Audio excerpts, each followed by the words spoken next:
How very kind of you. Perhaps I may further assist. Oh, no, thank you. I have several more pieces, so I shall require a porter. We've met somewhere before, of course. I do not think so, unfortunately. I am not an envious man, sir, but on this occasion. I trust you had a comfortable journey from Constantinople, Lady Foster. No, I did not. Running the Fraser steamship line is far less wearying on body and soul than being one of its passengers. I shall require a ship's boiler to wash the soot. I must apologise for requesting your immediate return, my lady. Not at all, Dunwoody. I was becoming bored with attending endless receptions and giving countless dinners to... Oh, never mind. Your cable was almost a relief. If we had to have a financial crisis, then it couldn't have come at a better time. Be careful. Some of those things are fragile.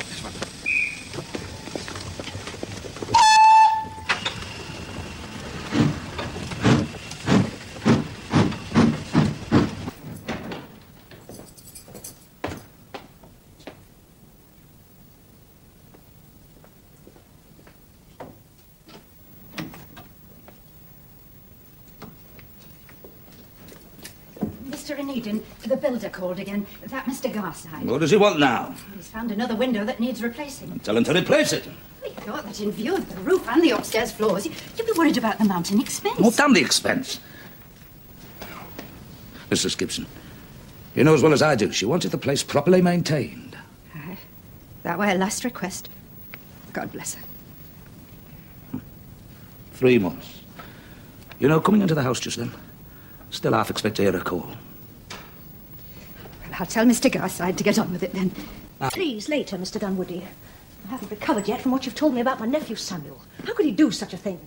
Well, my lady, he is the trustee of Master Robert's money, and... My son left £25,000 to Robert, and Samuel has invested £15,000 of that in Fraser Line shares. Oh, but as trustee and guardian, he does have the right to call in and reinvest that money. He knew full well those shares gave me a majority holding.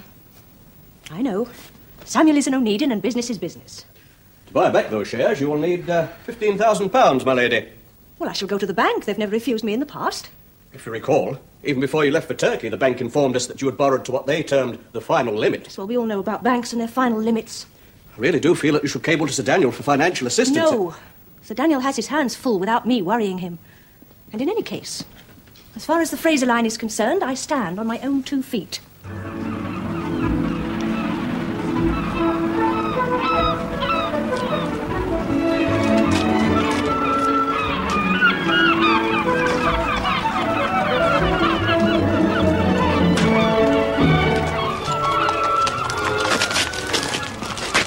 Where the devil have you been? And what do you think you're doing down here on the docks of all places? You know full well you're not supposed to come Samuel, will you please leave me alone? No, I'll be damned if I will. Now, you're coming home with me. You call that a prison of silence home? Charlotte.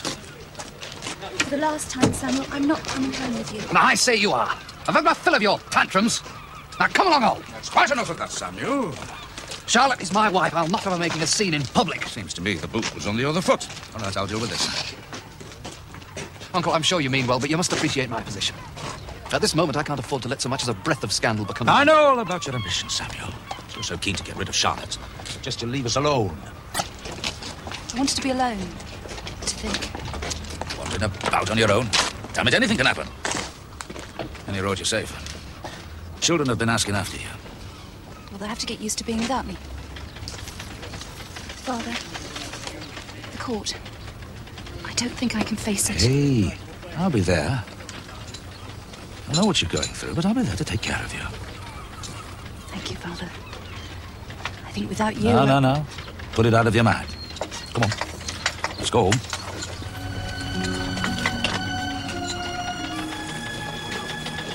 Mr. Onedin will be surprised. He's in the garden with a foreign gentleman. Mrs. Gibson, how has he been? Oh, he's borne it very well. Very well indeed, but it's the impatience and the ill temper.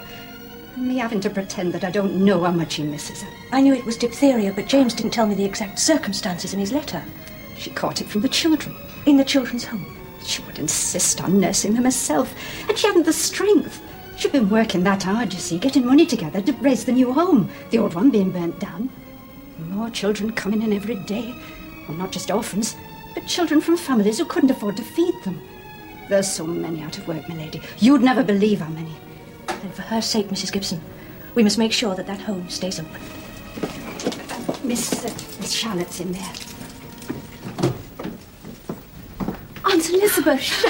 How are you? What a surprise. Father said you wouldn't be here for 3 or 4 days. Oh, did he? Well, he probably thought I was coming home on one of his ships. How long will you be staying?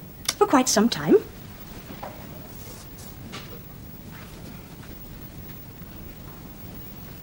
How is Samuel? The case comes to court on the 24th. So he is going ahead with the divorce.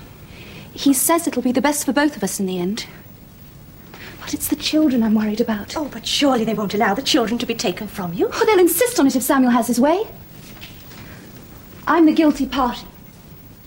So they'll give him custody of both Anne and Robert. Yes, and Robert.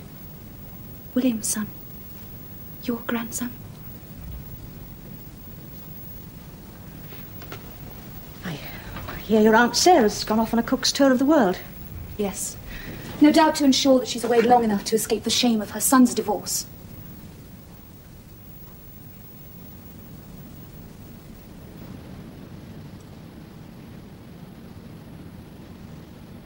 We used to tell him he had enough ambition for an army of Napoleons. And now, he walks in his garden, in the snow. Poor James. I shan't wait. I've so much to do. Tell your father I'll be at home this evening, Charlotte. It's very odd, but that man with your father, he helped me with my luggage. I know I've seen him before somewhere. Black Sea, eh? You want a sailing ship, small but faster. So what's your cargo, Mr. Bulovich? There is none, just 2 passengers. Myself and one other. Just who is this other passenger? I can't tell you that. He could be a wanted man. I'm asking you to do nothing illegal. Well, I've only your word for it. You're a stranger to me. You will know, my fellow passenger, when he boards your craft. You will know him. Until that time, I can tell you nothing. I would like you, Mr. Onedin, to be our shipmaster. Oh, that's out of the question. You see, my daughter needs me at the present time. Then I shall want your most reliable captain. Well, there is one little consideration that you've made no mention of as yet. I assure you there will be no danger to your crew or your ship. Oh, I wasn't thinking of the danger. I was thinking of the fare for you and your shy fellow passenger. £3,000 for 2 passengers? Aye. I could have asked for more, but you know me. I'm not a greedy soul. Who is this other passenger? A man that wants the best that money can buy. You need a reputation for service and comfort. What are you after, James? After? Well, you come here blowing your trumpet and unrolling your virtues like a carpet salesman. Sister, I've come here to welcome you home. And to apologise for being engaged on business when you called. That dress, that the latest fashion? Yes, in Turkey. Turn a few heads in Liverpool.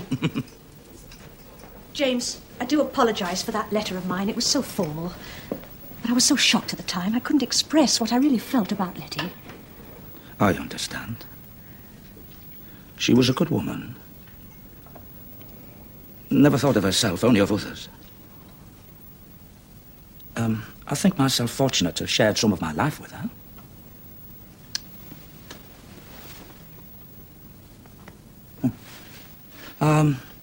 I'm sorry to hear you lost your majority holdings in the Fraser line. You know, Samuel is responsible. Yeah.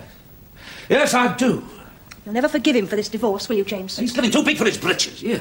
You know he's put himself up for president of the Chamber of Commerce. Oh, but he's far too young. And what about the divorce? Oh, well, proceedings don't start until 4 days after they elect the new president, so we're not talking too loudly about the divorce. That's very generous of you, James. No, really, I mean it. Well, I wouldn't stab a man in the back. I mean, not even Samuel. Elizabeth, since Letty died, I've been thinking matters over. Now, there's a cold wind blowing for you. Very cold. And, well, neither of us is getting younger. Thank you. Now, a new lease on your office, that's up for renewal. Yes, it is. And mine's too small. Are you suggesting that we share an office? We'd cut our overheads. And each other's throats before a week was out. No, I'm not just thinking about new offices. I'm thinking about an amalgamation. The Fraser line and the Onedin line. Working together. You've always hated steamships. Well, I wouldn't let that stand in the way of profits. Look, when we're doing badly, we could help each other out, and when we're doing well, we wouldn't have to turn business away. I've written down some of my proposals, eh? Now, I've bought some new premises. Suit us down to the ground. All I'm asking is, think about it.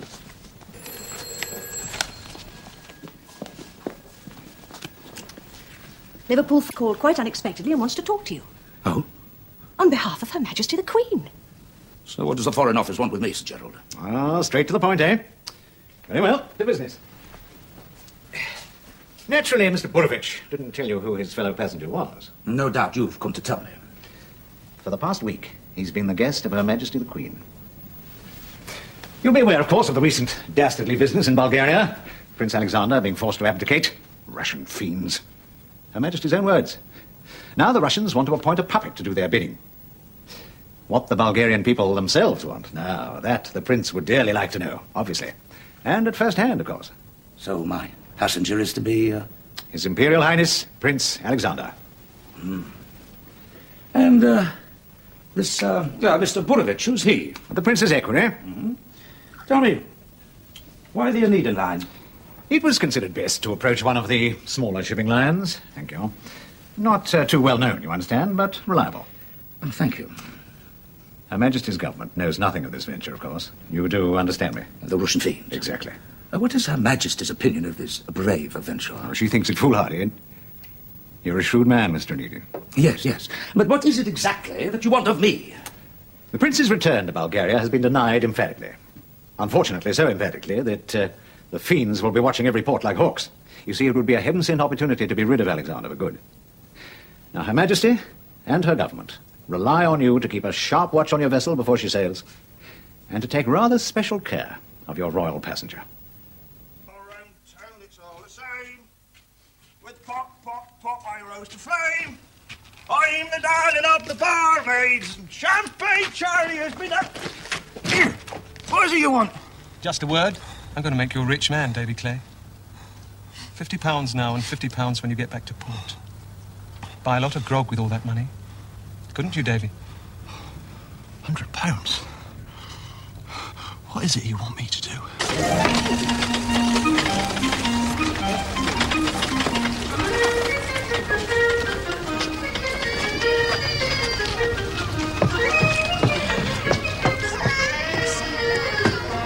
Welcome aboard, sir. What's all this? I was just practicing for the passengers. Passengers? I've been told nothing about passengers. You get your working togs on. We sail on the tide. Mr. Onedin says I was to You look heard. What's all this about passengers? I like to be told when I got passengers. I mean, a master likes to prepare himself, and you sent no word at all of the cargo. There is no cargo. No cargo? Not even stiffening? Oh, she's in ballast. Just 2 passengers. So, nice, easy trip. I'm surprised you're not coming with us. Charlotte needs me at the present time. One whole ship and just 2 passengers? What have I got, a couple of kings? Not quite. Just a moment, Elizabeth. I've got to see me passengers on board.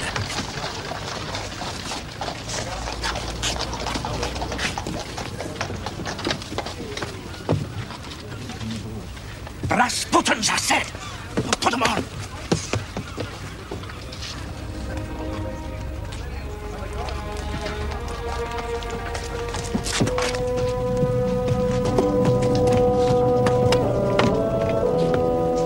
Get on with it.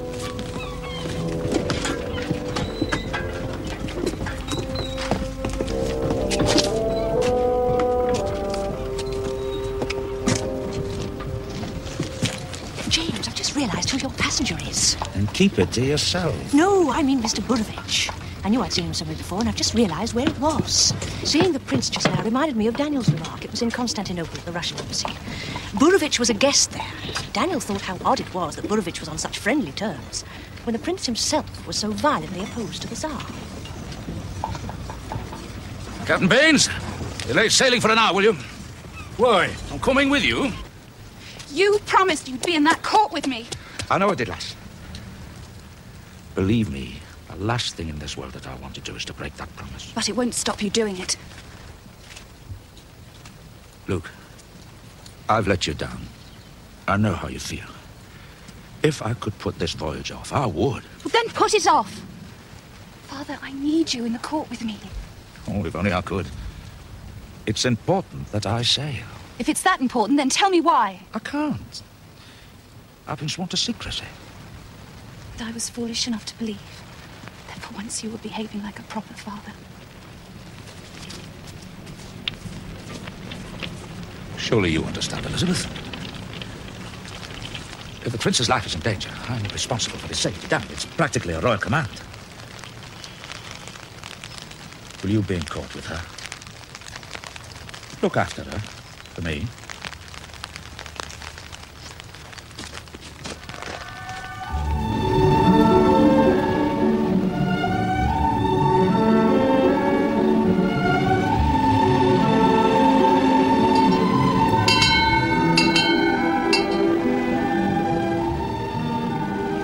Well, all square now, Captain. I keep a sharp eye out for Russell's, huh? Russians? A Russian ship. Everyone knew but me, the master. I mean, the carpenter even at work on a special chair for the prince. And you say the mate recognized him when he came aboard? The mate was 3 months in the Black Sea ports this year. Prince Alexander's likeness everywhere and talking to no one else. You know, it's hard to believe. In behind that door, Prince Alexander of Battenberg. Now there's a man to admire. Look, let's not make too much fuss about him. As far as we're concerned, he's just another passenger.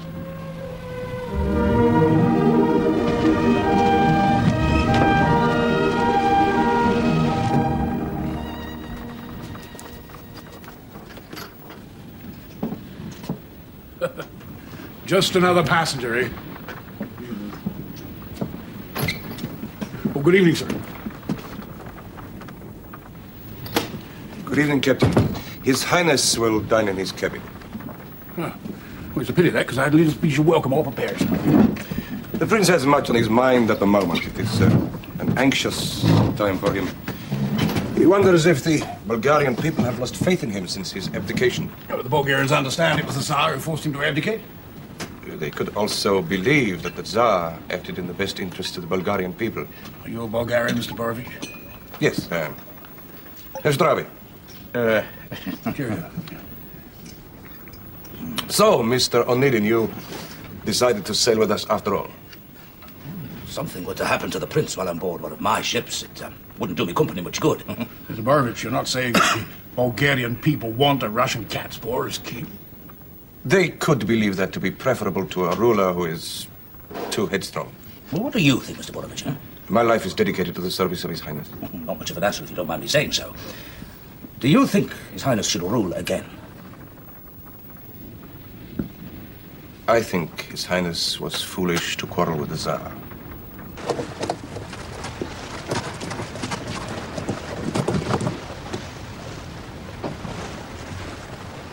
What did they pay you, Davy Clay? £50. And another 50 when it's done. When he gets back to port, if the job is done. Well, accidents do happen, even to princes. That's right, Davy. They paid me the same. £50 and another 50 when it's done. Clever, huh? 2 men. They knew one man would ruminate too much.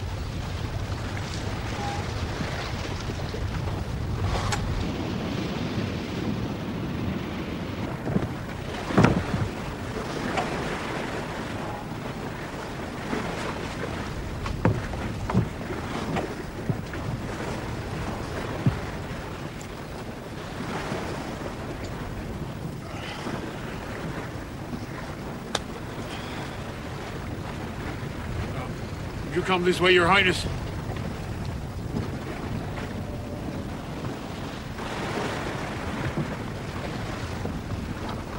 You have the carpenter make it up for you, Your Highness. Okay.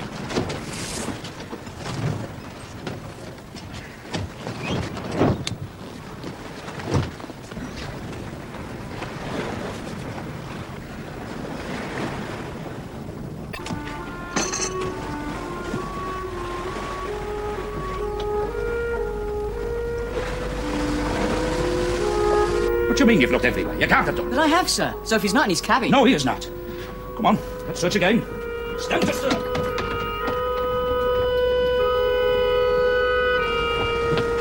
Damn, it must be somewhere.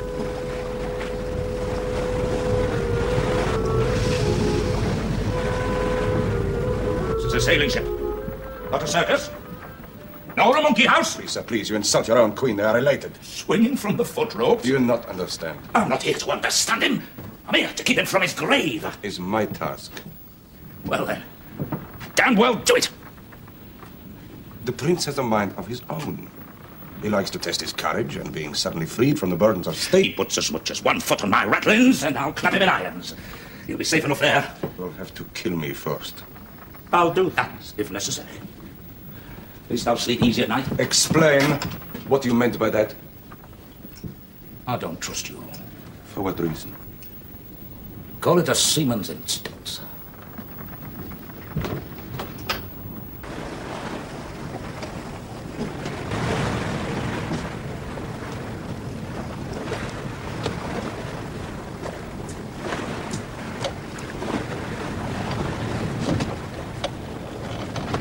Your action in selling those shares was deceitful and utterly despicable.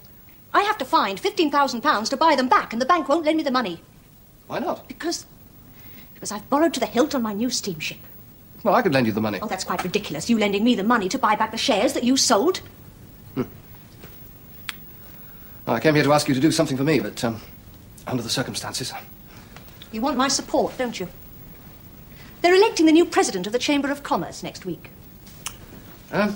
Yes, they are. Yes, James thought you'd ask. Oh, I see. So he's killed my chances. As a matter of fact, it was your uncle who suggested we all shun talk of the divorce proceedings until after the election of the new president.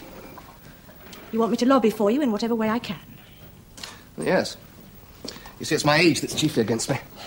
Obviously, I'm too young. I can, in all honesty, say you are wise beyond your years, Samuel. Thank you, Aunt Elizabeth. Well, I must go. I have a great deal to do today. Samuel, about that £15,000... Oh, yes, of course, yes. I'll work out the interest and let you have the money this afternoon. Interest? Well, of course. When I sold the shares, I invested the money in my mills, so drawing it out, I shall be losing, obviously. You charge me interest? Oh, I'm simply asking you to share in my loss, that's all. Your loss? None of that money is rightfully yours. Those shares are Robert's. Bought with the money William left for his son. Oh. Or is that why you sold them? To deny him the security left him by his father? Yes, I noticed it, Dad, when I saw his carriage outside. Aunt Elizabeth, you hadn't forgotten that we were to go shopping together today? Good day, Aunt Elizabeth. Morning, Charlotte.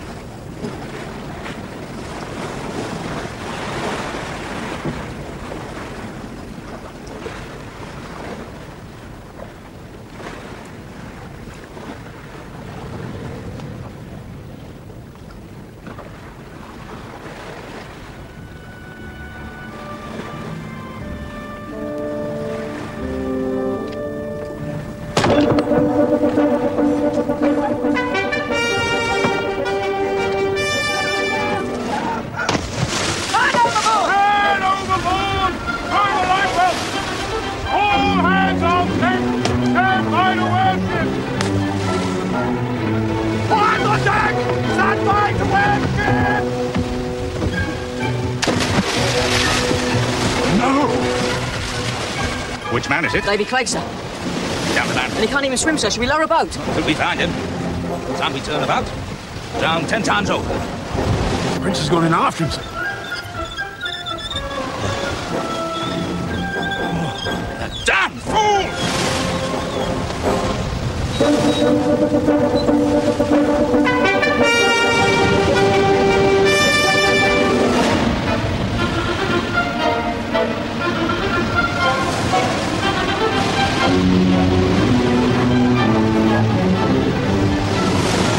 Sharp eye for an assassin.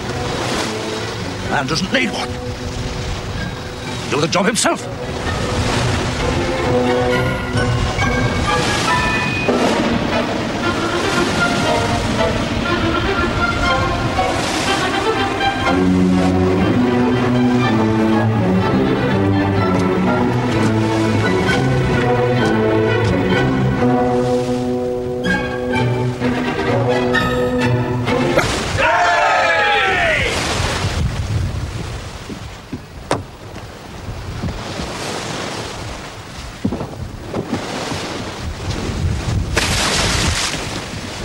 From now on, aside from his cabin, he goes nowhere on this ship without an escort.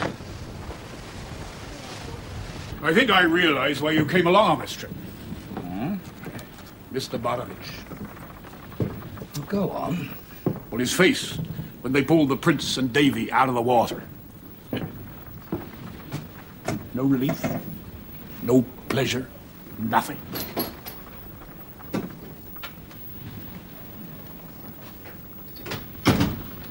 His Highness is sneezing. I have advised him to take to his bunk. Oh, good. Now we can all get some sleep. Davy, you took in a bit too much seawater yesterday, eh? Giving away a shipmate. That's not out and above water, is it, Captain? But with the Prince being such a fine and a true man, a man above men, you might say. What am I to do, Captain? All right, then. You tell me a little bit about that block and tackle, eh? Did he say who paid him the £50? Captain. Mr. Mate, I got something for you. What's that then, Captain? Well...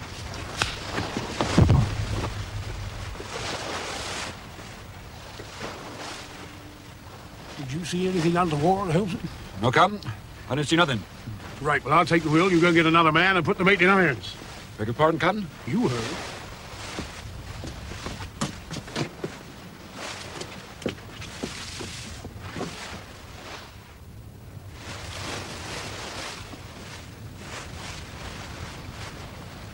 A ship off the starboard quarter.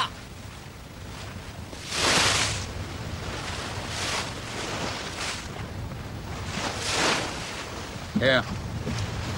She's a Russian, all right. May I take a look? You think she carries cannon? It's a telescope, Your Highness, not a crystal ball. Captain. I am the owner. But Captain Page there is the master. The only way to deal with them is to call their bluff. If you'll forgive me, Your Highness. Yes? If you really are their quarry, they won't be bluffing. They'll board the ship and take you prisoner.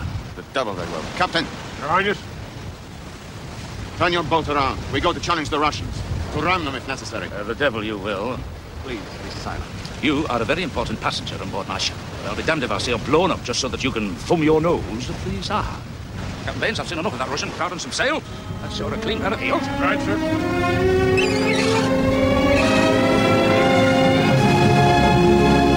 If your men could row us to the riverbank. Of course. From there, the Prince and I can make our own way. This General Zaroff is to take you to Sofia? Yes, he owns the hunting lodge. How far is it from the riverbank? Only a matter of a few hundred meters. Well, gentlemen, I thank you both for your diligent attention to our needs and for your concern for the Prince's safety. Good night. Good night. Well, our responsibility for His Highness is almost over. A right royal headache, eh? You know, I've never set foot on Bulgarian soil before. I think I might go just as far as the riverbank.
I said I would fight. Yet when it came to it, I offered not a word in my own defense. I can go and see the children, can't I? Of course you can. Whenever I want. No one said you couldn't. I don't know why I'm so concerned about them. If they were that bit older, they'd be proud of us. Their father, the president of the Chamber of Commerce, and their mother, a divorced woman. It does have that certain allure. What a family we are.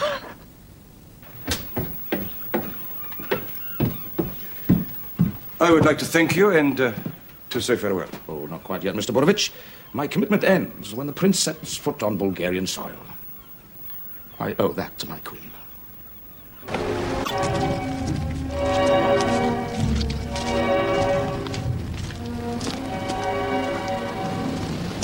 I will say farewell, Mr. Onedin. Oh, we'll walk with you to the lodge. That won't be necessary. Your task is done. Oh, just for the pleasure of your company.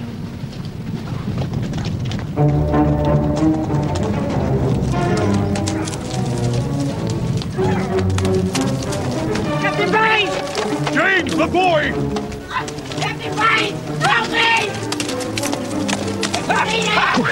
Who are they?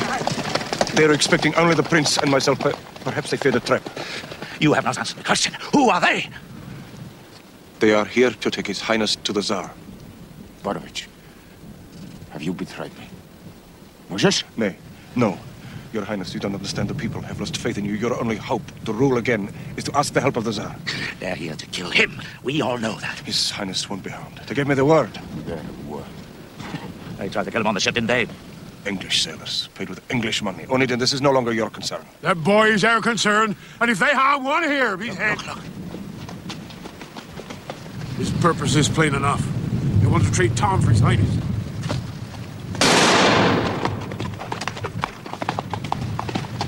Now what do we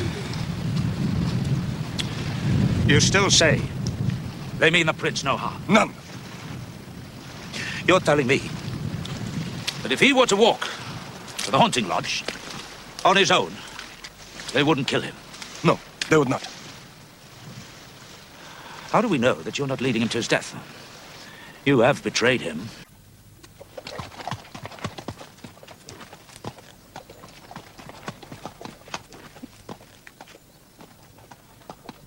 No! No!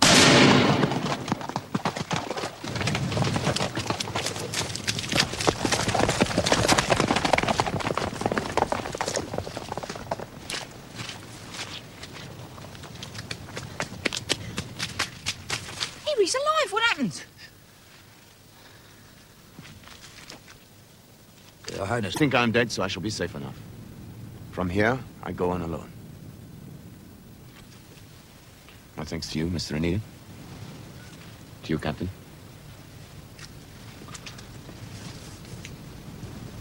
I wish you a safe journey.